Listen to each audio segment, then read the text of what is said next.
Hi, welcome to Matt Holman Golf. I thought we'd take a look at Rory McIlroy's pitching action today.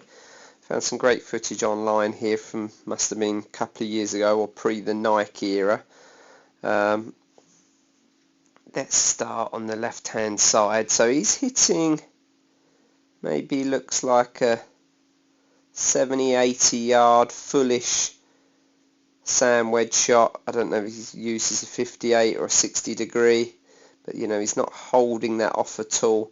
A lot of guys you'll see hitting pitch shots, and Rory will as well, where he goes sort of halfway back here, sticks his arms in the centre of his chest and just matches it through.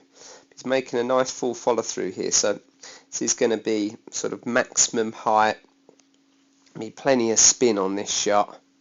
Nice shallow, just picks it, and then a nice full release. So we can go through a couple of fundamentals. So one to watch there, you can see that his feet aren't over the aim left, shoulders are pretty much square there. You won't see many guys pitching aiming too far left these days. Creates too steep angle of attack and these big divots.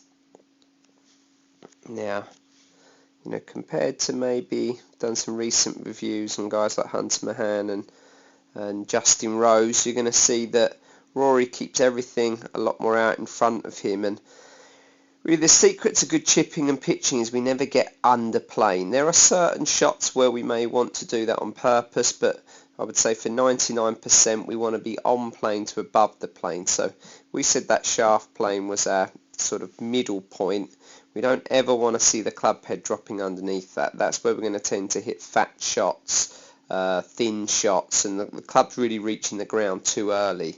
So you can see with him, his arms track up his hand plane line. If anything, the club's a little bit outside the line.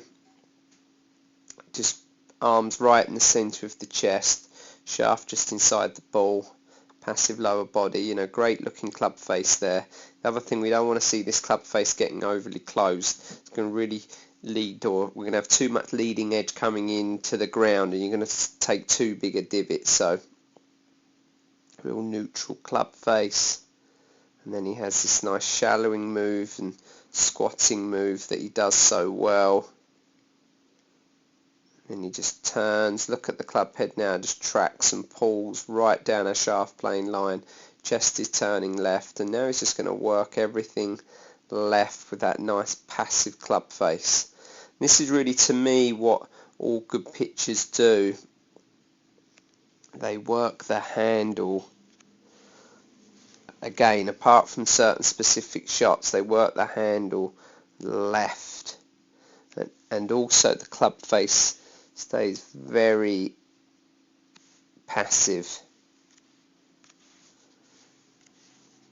And so now he just works left. Club's going to exit under that armpit. Look at how that face is just looking straight back at him. In a real passive position, which I like to see really in all or most wedge shots, again, apart from specialist shots. And then just keeps everything turning and releasing through.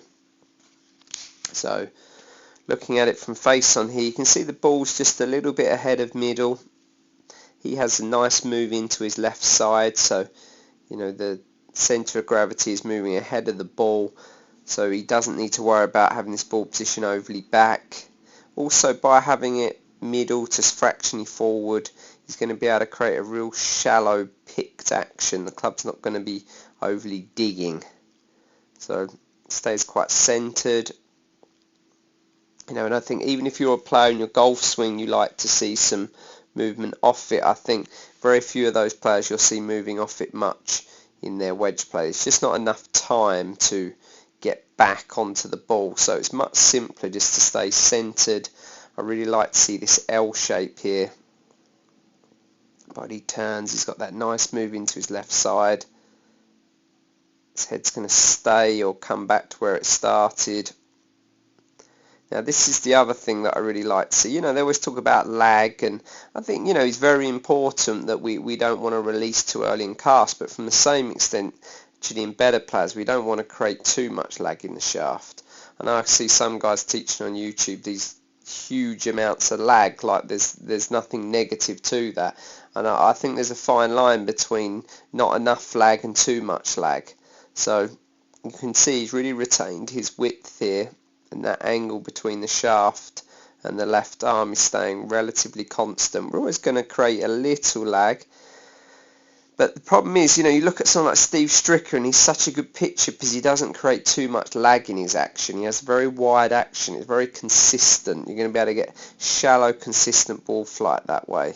So, he hasn't got loads of lag going on here, but what I think is an absolute key is that 2 centimeters past the ball, we get a straight line through the shaft. If that line starts to, so we look at this here, this is exactly what we're looking for. If the shaft starts to lean too far this way, then I would say you're leading too much with your hands, and the shaft or the leading edge is going to start to dig in too much. If we start getting an angle in the opposite direction, then you've released the club too early and the action's too shallow. But then from there, you can see how it leads with the hands. Everything's just going to keep them moving through.